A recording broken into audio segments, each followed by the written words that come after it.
Ողջույն 24 TV-ին շարունակում է աշխատանքը, տաղավարում այսօր իմ հյուրն է Հայ հեղափոխական դաշնակցության Գերագույն մարմնի անդամ Ազգային ժողովի Հայ նախագահության պատգամավոր Գեղամ Մանուկյանը։ Բարև ձեզ, պարոն Մանուկյան։ Շնորհակալ եմ մեզ հրավերին համար։ Խոսենք 44-օրյա պատերազմի հանգամանքները քննող հանձնաժողովի զեկույցից, որը ի վերջո պատրաստվեց 3 տարի անց, բայց Ազգային ժողովի նախագահը որոշեց, որ այն պետք է ուղարկվի Ազգային ժողովի արխիվ, քանի որ ժամկետները խախտվել են։ Նախ մինչև այդ չգիտեին, որ ժամկետները խախտվել է թե ոչ, ինչու նման որոշում կայացրեցին, կարծում եք։ Դժվար է կանխատեսել, մի քանի բան կա։ Նախ իրականում օրենքի խախտումը թեև իրենց համար տարբերություն չկա, այնքան օրենք են խախտել, որ մի հատ ավել, մի հատ պակաս, եթե օրենքի տարին այդքան կարճացային, ի սկզբանե արդեն պետք է սահմանափակեին հանձնաժողովի այդ անօրինական տևական ժամանակագործունեությունը, որովհետև այդտեղ օրենքի խախտում կար։ Երկրորդը խուսափում են քաղաքական օրակարգ բերել պատերազմի հետ կապված հարցեր, որովհետև սրանց ամբողջ այդ փիլիսոփայությունը, որ մի բանի մասին որ չես խոսում, ուրեմն նշանակում է դրա մասին որևէ բան չկա։ Տեղավորվում է իրականում այս իշխանության վերջի շրջանի, հատկապես Ադրբեջանի հետ հարաբերությունների հետ նախաստորագրված թղթերի տրամաբանության մեջ։ Եկեք մենք բերաններս փակենք, սուս մնանք, պատերազմի չխոսենք, զոհերի չխոսենք, ոչի բանի չխոսենք։ Այնքան են անբարոյականության սահմանն անցել, որ սեպտեմբեր 13-ին 22 թվականի ադրբեջանական ագրեսիայի մասին որևէ պաշտոնական խոսք չասեցին։ 225 զինծառայող է զոհվել, հայրենիքը կյանքը տվել հայրենիքի պաշտպանությանը, մարտական դիրքում դիմագրավել ադրբեջանական օկուպացիայի։ Որևէ բառ չխոսեցին։ Եվ ավելի ահավոր դրվագ, որ շատ ուշադիր առաջին անգամ էր, շատ ուշադիր հետևում այդ օրվա պետական հանրային հեռուստաընկերության եթերին։ Զինված ուժերի պաշտպանության նախարարության հանրային գումարներով ֆինանսավորվող զինուշ ծրագիրը բանակի հաղորդումը իր զինծառայողների մասին մի բառ չասել։ Հետո հանրայինի լուրեր։ Նույնը վերաբերում է 44-օրյայի պատերազմի մեկնարկի օրը։ Զինուշ ծրագրով մեկ նախաձեռնություն, այսօր 44-օրյա պատերազմի 5-րդ տարելիցն է, հավերժ փառք նահատակներին, կեցցե Հայաստանի Հանրապետությունը եւ վերջ։ Մի երկու տողել հետո հանրայինի լուրերի միջազգային լուրերի սկզբից։ Եվ վերջապես օրերս մի խայտարակ հայտարարության նախագիծ քաղաքացիական պայմանագիրը բերեց Ազգային ժողով, որ նույն տրամաբանության մեջ է, որին ընդդիմադիր երկու խմբակցությունները եւ Հայաստան խմբակցությունները պատիվ ունենը պաշտոնապես հայտարարեցին, որ չեն մասնակցելու եւ դա դարձավ իրականում ոչ թե Ազգային ժողովի հայտարարություն, այլ ուղղակի քաղաքացիական պայմանագրի հայտարարություն, որտեղ մի դրույթ կա, որով կոչ է անում երկու երկրներին զերծ մնալ, չգիտեմ, հռետորաբանությունից, նախկին եղած ցավերը վերհանելուց եւ այդ տրամաբանության մեջ նախկին եղած ցավերը վերհանելը նաեւ 44 օրերին է վերաբերում։ Սա մի շերտն է, ինչի քննարկում չեղավ այդ զեկույցի։ Երկրորդ շերտը, որ ես վստահ էի եւ այսօր տաղավար եմ գալիս Ազգային ժողովի հետ իրանք կոչում են արխիվ, բայց իրականում գաղտնի բաժինն է, որտեղ սկսել եմ ծանոթանալ զեկույցին։ Իշխանության ի սկզբանե նպատակն էր ամբողջությամբ սպիտակ հրեշտակի թևեր հագցնել Նիկոլ Փաշինյանին, մաքրագործել քաղաքական ղեկավարությանը եւ ամբողջությամբ բեռը դնել զինված ուժերի վրա, կոնկրետ անհատների թիրախ դարձնել, բայց ի սկզբանե էլ հայտնի էր, որ մախաթը պարկում չես պահի։ Ինչքան էլ փորձ անի այս իշխանությունը մաքրազատել ինքն իրեն այն հանցավոր, անփույթ, անկարողունակ, պոպուլիստ քաղաքականությունից, որը վարել է պատերազմի ընթացքում, բայց այդ մախաթը չես կարող ոլորել, դարձնել մի փոքրիկ կլոր։ Ի վերջո մախաթը սուր ծայրում եւ նաեւ չէին կարողացել հասնել, ենթադրում եմ, իրենց նպատակին եւ դրանից որևէ շոու չէին սարքի։ Հիմա դուք որ ծանոթացել եք Փաշինյանի մեղավորությունը, ոչ մի բանում չկա, հրեշտակի թևերով է։ Իրականում ամբողջ խնդիրն է, որ չեք կարող ասել ինչ է, բայց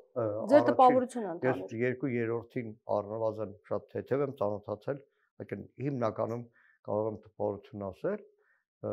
խիստ թերի զեկույց է։ Եվ դրա համար էր, որ ի սկզբանե երբ որ ձևավորում էր այս հանձնաժողովը, Հայաստան խմբակցությունը հանդես եկավ օրենսդրական նախաձեռնությամբ, որ ախպեր 44 օր տևած այդ ահավոր մեծ տարողությամբ պատերազմը դու չես կարող մենակ մարտական գործողությունների մակարդակով քննել ու ասել, որ սա ճիշտ է եղել, սա սխալ է եղել, պարտության պատճառը սա է, սա է։ Այնտեղ բազմաթիվ մենք դրույթներ ու ուղղություններ ենք նշել։ Դե ասում են դուք էլ մասնակցեք, այդ հարցերն էլ բարձրացրեք, բայց ընդդիմությունը որոշեց որ չմասնակցի։ Այսինքն տեսեք, այդ ժամանակ շատ հաճախ էր հնչում, այ ընդդիմությունը պետք է մասնակցի, ընդդիմությունը մասնակցի, եկել հասել ենք 2025 թվականի հոկտեմբերի 8 եւ ուղղակի լեռը մուկ ծնել։ Չկա այդ հանձնաժողովի աշխատանքը։ Այսինքն մեր մասնակցությունը շատ ավելի լեգիտիմացնելու էր այդ հանձնաժողովի անիմաստ աշխատանքը։ Տեսեք, բայց որ այս ամենը պատրաստում էին կամ երկարացնում էին ժամկետները չէին մտածում, որ գալու են կնի այն ժամանակ, երբ որ խաղաղության մասին խոսեն, այսինքն այս խաղաղության օրակարգը արդեն 2 տարուց ավել է կա, որտեղ պրոցեսը Ադրբեջանի այս իշխանությունից կախված չէ։ Իշխանությունից կախված էր մեկ բան, որ իրենք արել են, որ հնարավորինս պետք է արագացնեն այդ փաստաթղթի մշակումը ավարտը քննարկման եւ միակ ձևը, որ ունեցել է այս իշխանությունը վերջին հարցու պատասխանին ուղղակի Նիկոլ Փաշինյանն էր ասել, այն բոլոր դրույթները, որը բանակցվում էր Ադրբեջանի հետ հայկական շահը սպասարկելու, բոլոր դրույթներից Հայաստանը հրաժարվել է մենակ հնարավորինս շուտ Ադրբեջանը համաձայնվի ստորագրել այդ փաստաթուղթը, որ Նիկոլ Փաշինյանը ընտրական դրոշակ ունենա, բայց նույնիսկ Ադրբեջանը դրան չգնաց, այդ նախաստորագրման ոչ իրավական այդ ձևակերպումը տվեցին Վաշինգտոնում, բայց շարունակում է Ադրբեջանը խոսել իր բառապաշարով, շարունակում է նախապայմաններ առաջ քաշել։ Տեսեք, նորից վերադառնալու հանձնաժողովին, ի վերջո պատերազմը դա առաջնագծի պետական եւ բոլոր կառավարման համակարգերի թիկունքի համագործակցության արդյունք է, որի մեջ նաեւ դիվանագիտություն, բայց մոտ 150 էջ եմ ծանոթացել արդեն 200 էջից ծանոթացել եք ավելը, կեսից ավելին։ Կեսից ավելին։ Օրինակ մի կարևոր ուղղություն, չգիտեմ այն հաջորդ 50-ում կա թե չէ, հաղորդումից հետո շարունակելու եմ ծանոթանալ, բայց մի կարևոր ուղղություն ռազմական ոստիկանություն, ռազմական դատախազություն, ոստիկանություն, կարգ ու կանոնի պաշտպանություն, փախուստների, խուսափումների դեմ կազմակերպված համադրված աշխատանք, դրա մասին որևէ խոսք չկա։ Ինչ է արել իրավապահ համակարգը, որևէ խոսք չկա։ Այդ օրերին իրավապահ համակարգը ոստիկանությունը ընկած էր մենակ լրատվամիջոցներին տուգանելով։ Ընկած էր մենակ լրատվամիջոցներին տուգանելով։ Տասնյակ հազարավոր, 100 հազարավոր դրամներ։ Ես հիշում եմ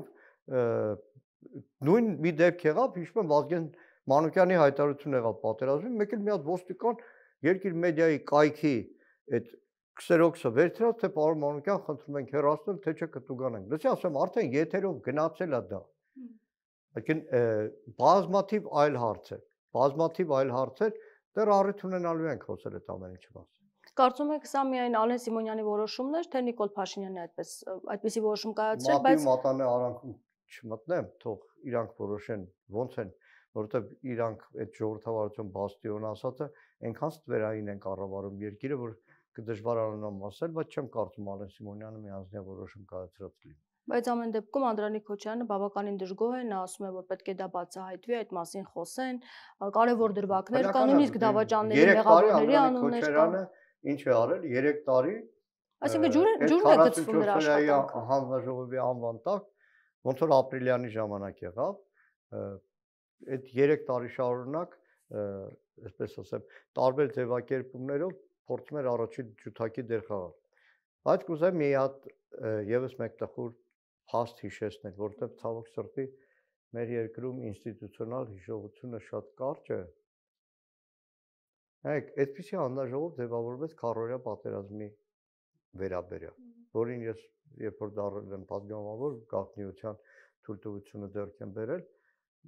ոչ մեկ անգամ մանրամասն ուսումնասիրել, որտեղ էլի որևէ բան չկա, ոչ մի։ Ոստը նույն ճակատագրին է արժանանում։ Տեսեք, քառօրյա պատերազմի քննիչ հանձնաժողով ձևավորեց այս իշխանությունը։ ձևավորեց 19 թվականին։ Կհիշեք երբ ձևավորվեց։ Այսինքն, ի վերջո 18 թվականից իշխանության էին հնարավորություն ունեն։ Ձևավորեց Նիկոլ Փաշինյանի հավասարակշիռ մի լայվ կա, կհիշեք, չսխալվեք ձեր գերագույն գլխավոր հրամանատարը, որը շատերը ենթադրում են, որ բավականին գինովցած վիճակում էր, որտեղ Նիկոլ Փաշինյանի զայրացրել էր Արցախի պաշտպանության բանակի մամուլի քարտուղար կար Սենոր Հաստրատյանի մի Facebook-յան գրառում, որից հետո կարճ ժամանակում Նիկոլ Փաշինյանը այդպես առանց ծանրութեթև անելու ուղղակի մեծ ավեր գործեց, պաշտոնազրկելով Արցախի պաշտպանության բանակի հրամանատար այսօր Բաքվի բանտում որպես ռազմագերի պահովող Լևոն Մնացականյանի։ Նույն ձևի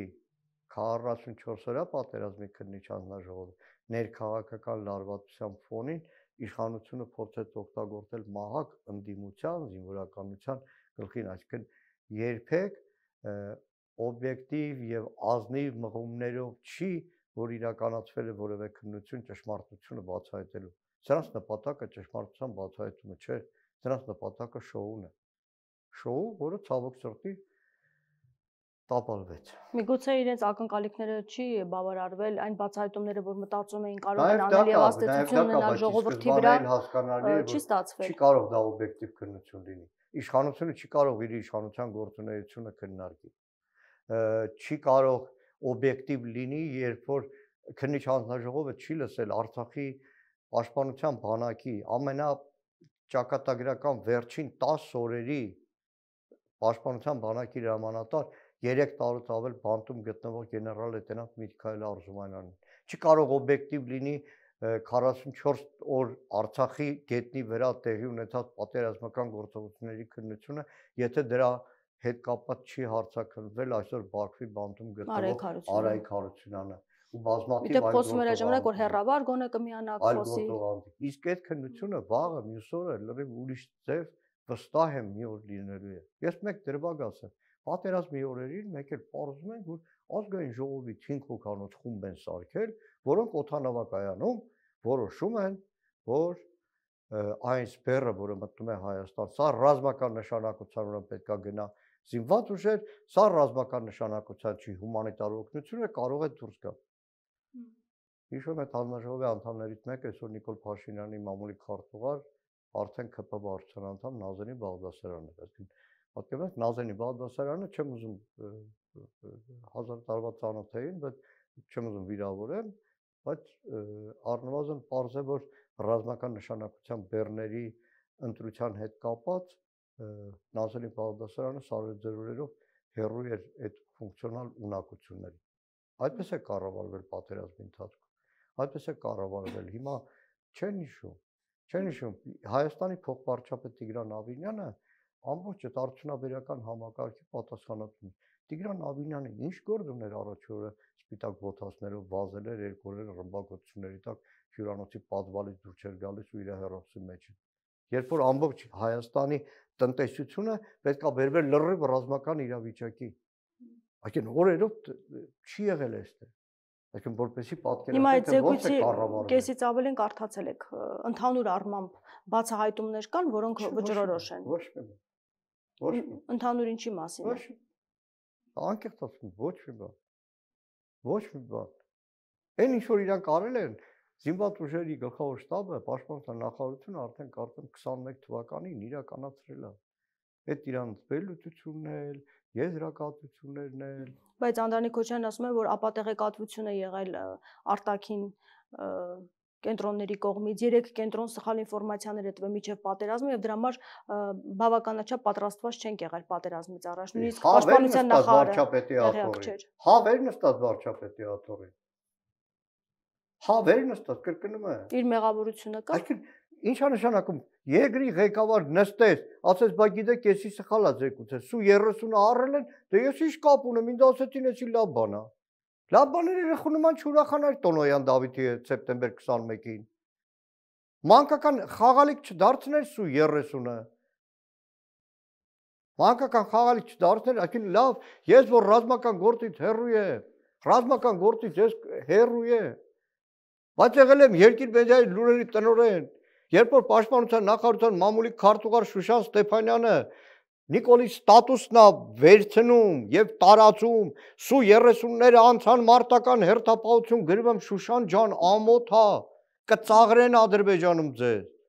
Սրանք նույնիսկ հրթիռ չունեն մարտական հերթապահություն չեն կարող իրականացնել դե ասում դե պարոն Մանուկյան պատասխանելը պարոն Մանուկյան վարչապետն է գրել ասում վարչապետը տանգրագետ է դուք էլ Պաշտպանության նախարարության պաշտոնատար անձիկ եք ես մի դրվագն եմ ասում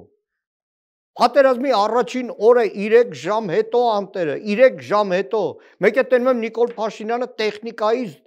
տեղաշարժնա վիդեո դրե իր բաներ բանաստեղծությունը դնելով զանգել եմ Արթուրին ասում լսի դուք եք ասում որ զորքերի տեղաշարժի վիդեո չդնեք Նիկոլը զորքերի տեղաշարժի վիդեո է դնում նոր չգիտեմ ոնց էին ասել ջնջել է Հիմա արտաքին այսպես միջամտություն ասել են չի կարելի ջղանանալ բայց օգուտ չկա Անդրանիկ Քոչարյանն ասում է որ դրսից մեզի սխալ տեղեկատվություններ են տվել որ պատերազմ է սկսվելու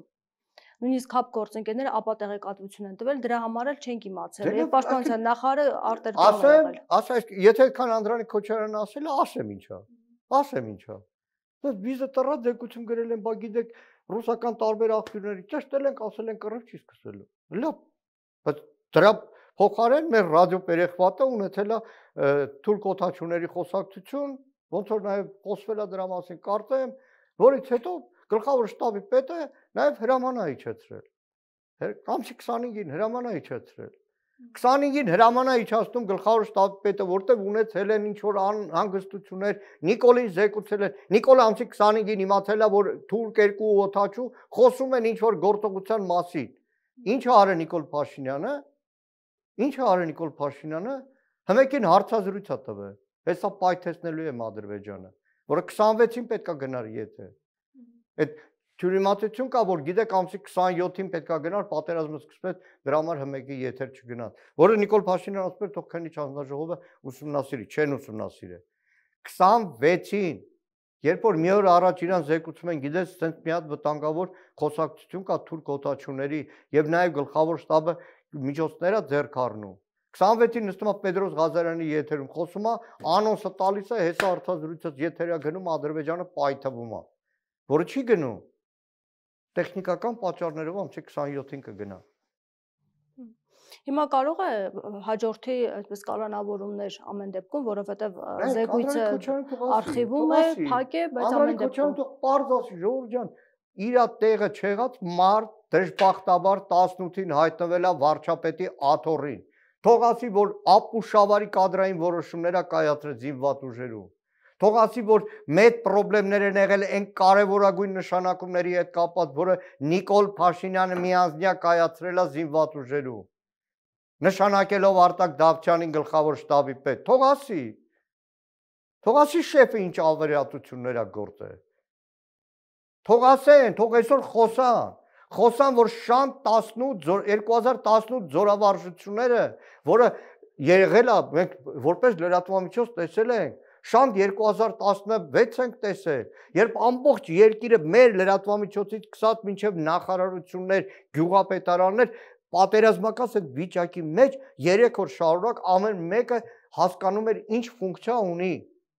Դա 16 թվական, 2018 թվականին թող ասի, ոնց է փրփրել պրավալից հետո Նիկոլ Փաշինյանը պատեք շպրտել այնտեղ նախարարների դեմքների։ Այսինքն այդ հատիկ այդ ավերներն ա որ եկել հասել է այդտեղ։ Այսօր Դավիթ Տոնոյանը իր գրքում արձանագրում է, որ բանակի դեմ տեղեկատվական բարոյական արշավ է եղել։ Լավ, ես եմ եղել պաշտպանության նախարարը։ Չէ, չեմ եղել։ Բայց 2018 թվական հուլիս ամիս պաշտպանության նախարար Տոնոյան Դավիթին բոլոր խմբագիրների ներկայությամբ եմ ասել, որ մանվերներին ձերբակալել է բանակի դեմ ամեն օր արշավը հեղինակազրկելու է բանակի։ 20 թվականի փետրվարին նույն Դավիթ Տոնոյանի հետ հանդիպման եմ բարձրաձայնել, որ այլևս երիտասարդությունը հերոս չունի, բանակը հերոս չունի, այս 2 տարվա մեջ ամեն ինչ այս իշխանությունը հեղինակազրկեց, 1000 վկա կա։ Թող ասեն, բաց խոսեն։ Դե հիմա Անդրանիկ Քոչարյանն ասում է, օրինակ հենակետեր են եղել, որոնք լուծարվել են Հայաստանի հարավում, թող պատասխան տա, Գրիգորի Խաչատուրովը թող այդ մասին խոսի, ուր է Արշակ Կարապետյանը, թող նա գա խոսի։ Այսինքն Արշակ Կարապետյանին ես եմ բերել գլխավոր խորհրդական նշանակել, թե իր շեֆն է բերել։ Մի հատ մարտի 1-ի ցուցմունքի համար։ Ես եմ բերել գլխավոր խորհրդական նշանակել։ Դե հա, հիմա ինքը բերել է, բայց պատասխանատվությունը կողմել Արշակ Կարապետյանը։ Եթե այդ բոլոր անմեղսունակությունից հետո խեղճ Արիֆը ինչ անի, չկա այդպիսի բան, խեղճ Արիֆը չի։ Խեղճ Արիֆ չի Նիկոլ Փաշինյանը, վիզը ծուր, խեղճ Արիֆ չի։ Դա ինքը խափում է, ձևանում է խեղճ Արիֆ, որպես անմեղսունակ, այսինքն ի վերջո կա առօրյա կյանքում մի բան էլի, եթե մեկը հանցանք է գործում, փորձում է գժական գնա, որ հոգեբուժարանով ազատվի։ Նույն տրամաբանությամբ է գործում, վայ խեղճ Արիֆ ինչ անը, դե այնտեղ գեներալներ կան, պաշտպանության նախարար կան, չէ, խեղճ Արիֆ չի։ Դրա համար է երկրի ղեկավար։ Դրա համար են ղեկավարները պատասխանատվությունը շատ ավելի զորավոր եւ նաեւ ձախողումների պատասխանատվությունը իրենց վրա։ Բայց Անդրանիկ Քոչարյանն ասում է շատ հարցեր կան, պետք է այդ ամենը խորքից գալ, հեռվից գալ, 1994 թվականից գալ, հասկանալ, օդ արդյոք պաշտպանված էր, արդիականացված էր։ Ու զանցանքները քողարկելու համար իրանք կհասնեն 17-ի բոլշևիկների հեղափոխություն, հետո Ռուսաստան քաղաքացիական պատերազմ, կասեն, քանի որ բոլշևիկները սպիտակ գվարդիական սպայությանը գլխատեցին, դրա համար մենք այսօր չունենք էլիտար սպայակաց, դրա համար պարտվեցինք պատերազմում, չէ։ Պատերազմում պարտում է ռազմաքաղաքական ղեկավար։ Անութաչով թռչող սարքերով էին մեր դեմ կռվում, մենք պատրաստ չէինք, կապի արդիական միջոցներ չունեինք։ Ո՞վ է այդ ծրագիրը հաստատել։ Պատրաստ չէ, 2018-ին ասում են, նույնիսկ մենք պատրաստ չէինք այդպիսի մեծ պատերազմի դիմակայել։ 2018-ին փոխել են, չէ՞, սպառազինությունների ձեռքբերման ծրագիրը։ Փոխել են, որ էլի անմեղսունակի նման ասի, ու այս 100 չէի կարդա, բա ինչի համար դու վեր ընկա։ Լայվ մտնելու օրը մեջ 3 վայրկյանը մեկ լայվ մտնելու համար, դրա համար է ղեկավար։ Տեսեք, Տերան Օհանյանը երկար տարիներ պաշտպանության նախարար է։ Մի առիթով զրույցին ասում է ամեն երկուշաբթի, եւ Ռոբերտ Քոչարյանի ժամանակ եւ Սերժ Սարգսյանի ժամանակ ամեն երկուշաբթի զեկույց ունեի։ Բայց ես 3 օր պատրաստում եմ այդ զեկույցին, որտեղ այդ շրջանում բոլորին գիտեն, որ շեֆին չեն կարող ֆռսնել, չեն կարող խաբել, որտեղ շեֆը իր պատասխանատվության այդ արժեքը այնքան գիտի, որ ինքը պետքա տիրապետի դրան։ Ինքը պետքա տիրապետի դրան։ Իսկ այստեղ տիրապետելու հետ կապված բան չկա։ Դե ասում ես ռազմական մասնագետ չեմ, ինձ ինչ զեկուցել են, դա այլ Հերմինե ջան, ես մենեջեր եմ եղել։ Բայց ինձ որպես պաշտպանության հանձնաժողովի անդամ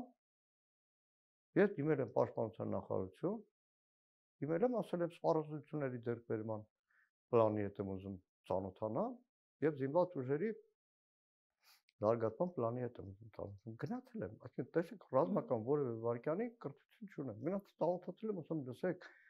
նույնիսկ դուք միջնաժամկետ, երկարաժամկետ, կարճաժամկետ ծրագրավորում չունեք։ Նույնիսկ այսինքն արդեն վերջին շրջանի, որովհետեւ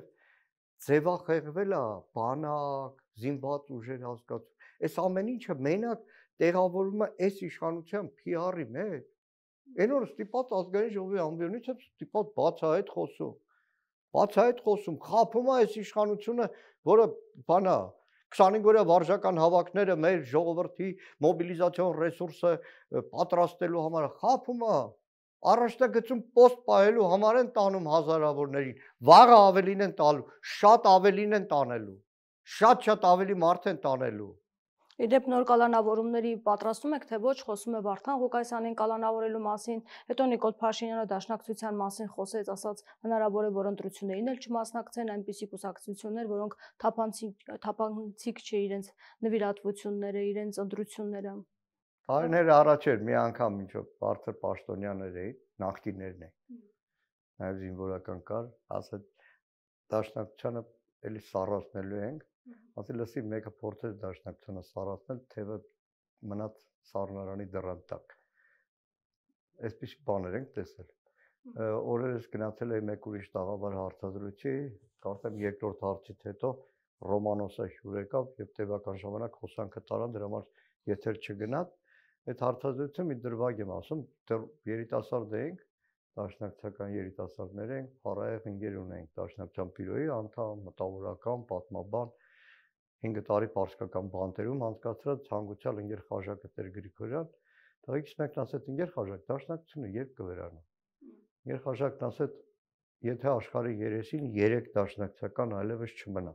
որտեղ Դաշնակցության կանոնագրով խումբը կարող է Դաշնակցության ձևավորվել, եթե 3 դաշնակցական են հավաքվում։ Եվ դրանից բացի միշտ Դաշնակցությունը մնալու։ Իդեպ 90-ականներին, քանի որ ԱԱԾ-ում 3-ից ավել դաշնակցական էին, ԱԱԾ-ում խումբ ունեին։ Բայց կարող է թույլ չտան ձեզ ընտրությունների մասնակցել։ Հա, լավ, 95-ին է թույլ չտվեցին։ Բան փոխվավ, ուր են այդ ընտրվածները։ Չկա, մենք կանք։ Իդեպ չկա։ Ռուբինյանն ասում է ինքնալուծարվեք։ Հա, շատ ջահել է Ռուբինյանը խորհրդալ համադաշնություն։ Այդ երևի քլեշ նախընտրե փոխանցել։ Բայց դուք վտանգ չեք տեսնում իսկապես, որ Դե բնականաբար այս իշխանության պարագայում դրված է լուծարելու դաշնակցությունը։ Մի դրվագ ասեմ, դու Ադրբեջանի հետ այդ բանակցող փաստաթղթին, որ սկսեցինք ծանոթանալ, երկրորդ կամ երրորդ նախագծում էր, որ հիմա որ այդ նախաստորագրվածում կա, որ բացառել ռևանշիզմը եւ այլն, ասեն, բան է, այսինքն որևէ մեկը չի կարող ասել, որ Արցախը հայկական է։ Այդ պայմանագրի նախագծով արդեն էդի վատ հետևանքներ։ Եվ դա բոլոր ընդդիմությանն է վերաբերում, ոչ միայն Կարծացի ասում, այսինքն սրանով փաստորեն Դաշնակցություն ուզում եք փակել։ Հիմա փոխնախարարն արտաքին գործերով աշխատակազմի ղեկավար կատակի տվեցին, բայց առաջին արձագանքս դա է։ Իդեպ Ռոբերտ Քոչարյանը երեք չբացառեց, որ կարող է Դաշնակցության հետ միասին մասնակցել ընտրություններին, ասում է քննարկումներ են ընթանում, բայց նա խոսում էր մեր ձևով շարժման մասին, որ իրենց հետ միասնական կարող է պայքարի դուրս գալ։ Նախագահան մեր ձևով շարժման մասին արձանագրեց, որ որպես երկու ուժ, որպես առանձին ուժ են գնալու, բայց այսինքն տրամաբանական համարեց, որ յետընտրական գործընթացում խորհրդարանում, եթե մեծամասնություն չլինի Հայաստան, չգիտեմ կամ ինչ անունով Ռոբերտ Քոչարյանի կամ Դաշնակցության ներկայացած քաղաքական ուժը կամ Սամվել Կարապետյանի ներկայացած քաղաքական ուժը բնական տրամաբանական է նաև կոալիցիայի ձևավորումը, բայց Դաշնակցության դեպքում Դաշնակցության որոշումները կայացում են Դաշնակցության Հայաստանի Գերագույն ժողովում, ինչպես պահանջում է մեր կանոնագիրը եւ Դաշնակցության ավանդույթները։ Այդ Նիկոլենց ԿՊ-ի մեկ շեֆի բարձրացած քվեաթերթիկը չի, որ բոլորը միաձայն քվեարկեն։ Մեր մոտ ժողովներ օրերով են տեղի ունենում, տեսակետների բախումները, բայց Ռոբերտ Քոչարյանն ուզում է, որ Դաշնակցության հետ միասին։ Դուք երեք ասուլիսը լսել եք, դուք ներկա եք եղեք, արդեն ձեր տպավորությունները, արդեն ձեզ բազմաթիվ եզրակացություններ պետք է հանգեցնեն։ Ինչ վերաբերում է բայց ներկա իրավիճակին, Հայաստան խմբակցությունը, ես ասեմ, կնախանձի ցանկացած երկրի ընդդիմադիր խմբակցությունն այսօրվա Հայաստան խմբակցության։ Այն կուռությունը, որ կա, այն միասնական աշխատանքը, որ կա, մեկ-մեկին պատերժ կա անելու, այդպես ասեմ, որտեղ Իսահակյանի ժամանակին ասել եմ վարպետ հայերեն պատերժ կա, ոնց ասել եմ հայերենում պատերժ կա չկա, որտեղ հայերը իրար պատերժ կա չեն առնում, բայց այն միասնական աշխատանքը, որ մենք իրականացնում ենք, այս դժվարին պայմաններում, իրոք կնախանձի ցանկացած դիկտատորական կամ ավտորիտար երկրի ցանկացած ընդդիմադիր խմբակցություն։ Բայց մեծ մասը դաշնակցականներ եք խմբակցությունում։ Այդ մեծ մասը դաշնակցականներ են, բայց համար Ռոբերտ Քոչարյանի մեծագույն տարբերություն, որևէ տարբերություն չկա։ Բանտում նստած իմ շատ սիրելի զինակից ընկեր Սարգսյան Արտուրի, Գրիգորյան Աննայի, Էլինարի, Գևորգյան Արմենի կամ Սարյան Նոյանյանի միջև։ Հիմա դուք բացառում եք, որ հնարավոր է Ռոբերտ Քոչարյանի հետ միասին Ես չեմ բացառում ոչ մի բան։ Դրա համար վստակ որոշում չկա։ Դեպքերից առաջ չգնենք, կան ժամկետներ, կան տրամաբանական ընթացքներ եւ ինչպես նախագահն էլ ասեց, հունվար փետրվարին երևի շատ ավելի հստակեցումներ կլինեն։ Դուք եք կարծում, որ երկու ուժ է, որ կարող է խորհրդարան մտնել, ինչպես Ռոբերտ Քոչարյանը։ Ես կարծում եմ, որ շատ-շատերը ուղղակի գնելու են ոտի տակ, ցավոք սրտի։ Ցավոք սրտի բազմաթիվ ձայներ փոշիացնելու են, ոնց որ եղավ 2021 թվականին։ Մենք որ 2021-ի արդյունքները նայում ենք, ահռելի ձայն չմտավ խորհրդարան, բայց փոշիացավ այդ ձայնը։ Եվ ոչ միայն փոշիացավ, այդ փոշիացման հետ մեկտեղ գործող օրենսդրության համաձայն այդ ամբողջ ձայները գնացին քաղաքացիական պայմանագրին։ Նաև իրենց մեծամասնություն լինելու գաղտնիքներից մեկը հենց դա է։ Այսինքն հասարակական բյուրեղացումը անհրաժեշտություն է, ոչ թե 4 տարի բան անես, թիթեռ նկարեց, վերջի օրը գաս ասես ես քաղաքական հայտ եմ ներկայացնում, կամ 4 տարի կուսակցություն որպես այդպեսին չպայես, հետո կուսակցական ցուցանակում ունես, ես կուսակցություն։ Դեք ինքնին դժվար է, ես 30 մի անգամ 18 թիվներ կարծեմ, քաղաքական գործիչները մեկը կուսակցություն էր հիմնադրել, եկել էր երկիր մեդիա հաղորդման, Բաքվում հետո նստած ավանդաբար բոլոր գործիչները որ գալիս էին, բացի ԿՊ-ի հետ նստել չէր։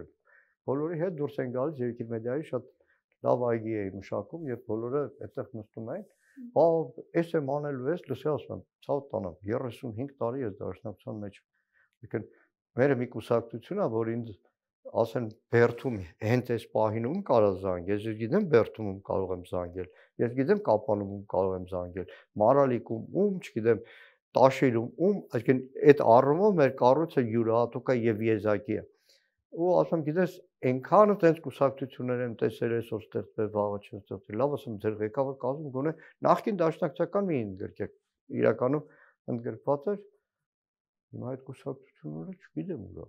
Ու այդպես գիտեք, ես տասնյակ հարյուրներով այդպես կուսակցությունների անուններ աղոտ հիշում եմ, բայց ուր են դա չգիտեմ։ Բայց Ռոբերտ Քոչարյանն ասում է, որ միավորվել ընդհանուր ընդդիմադիր դաշտում հնարավոր չէ, բայց համագործակցել կարող ենք, այսինքն դա ինչպես է։ Որովհետև մեկ գումարած մեկ միշտ չի որ հավասար է երկու, եւ արհեստական միավորումները միշտ չի որ արդյունք են տալիս։ Դե բայց երբ որ միավորման մասին է խոսում, հիմնականում հասկանալի է, որ երկու խորհրդանական ընդդիմադիր ուժերի մասին է խոսքը։ Չէ, այդպես չէ։ Բոլորը խոսում են միավորում, այսինքն աչից, ձախից, կենտրոն, հյուսիս, հարավ, բոլորին եկեք հորմած հորաքույր ունեի արտիկից, ասում էր քուլի ենենք մեմեշոկ մի պարկի մեջ լցնենք, երբեք այդ բյուրեղացած միավորում չի։ Եվ իմիջիայլոց երեք ասուլիսին է շատ հաճախ Մոլդովայի օրինակներ են բերում։ Այնպես չի որ մոլդովական ընդդիմությունը միայն մեկ ճակատով էր մասնակցում։ Էլի ընդդիմադիր ուժեր կան։ Իհարկե որոշներին արգելեցին չմաս ցույց չտվեցին մասնակցել, բայց բոլորը, այսպես ասեմ, ստալինյան կարգապահությամբ մի ճակատով չէին մասնակցում։ Բայց արդյոք ընդդիմությունը ուզում է իշխանության գալ։ Օրինակ երեք Ռոբերտ Քոչարյանն ասում է, ինչ որտեղ ուրախ կլինեմ, որ ուրիշն ավելի շատ ձայն հավաքի, եւ Հայաստանի Հանրապետությանը այս բեռից հանելը լրջագույն խնդրեմ է, այնպես չէ, որ այս գիշերը չեմ քնում, որ նախագահ դառնամ։ Այսինքն այնպեսի մեծ պատասխանատվության տակ է ընդդիմությունը մտնելու, որ ձևակերպեմ այսպես։ Մտավախություն ունի։ Ես ձևակերպեմ այսպես, նորից ասում, 35 տարի քաղաքական պայքարի մեջ եմ եղել։ Տարբեր ընտրությունների ենք մասնակցել։ Միշտ ձգտել ես իշխանության։ Բայց հիմա ոնց որ փոխվել է իրավիճակը։ Չէ։ Միշտ ձգտել ես իշխանության։ Չես ունեցել մեծամասնություն, ցավ ես ապրել որպես քաղաքական ուժ, որովհետև դու վստահ ես, որ քո կուսակցության գաղափարներն ու քաղաքականությունը ամենալավն է մեր երկրի համար, բայց դու ողբերգություն չես ապրել, որովհետև հասկացել ես մի քիչ այսպես, մի քիչ այնպես կառավարվում է երկիրը։ Իսկ հիմա լրիվ ուրիշ է։ Հիմա ոչ թե ամեն ինչ անում ես, որպեսզի դու գաս իշխանության, այլ ամեն ինչ անում ես, որպեսզի սրանք արմատով բանով վերանեն Հայաստանի կառավարման համակարգին։ Դա է ամենակարևորը։ Կհաջողվի։ Հա։ Վստահ եմ, հա։ Շնորհակալ եմ։ Հանգուցյալ Վահան Հովհաննիսյան մի խոսք ուներ, ասում էր, եթե Աստված մեզ հետ չի ապահովում, հետ է։ Ի վերջո մեր ժողովրդի հետ Աստված։ Հույսը ժողովրդների վերջը գալու է։ Շնորհակալ եմ։ Շնորհակալ եմ դավերի համար։ Զրուցակիցս Ազգային ժողովի Հայաստան խմբակցության պատգամավոր Գեգամ Մանուկյանն էր։ Շարունակեք մեզ հետևել, կհանդիպենք։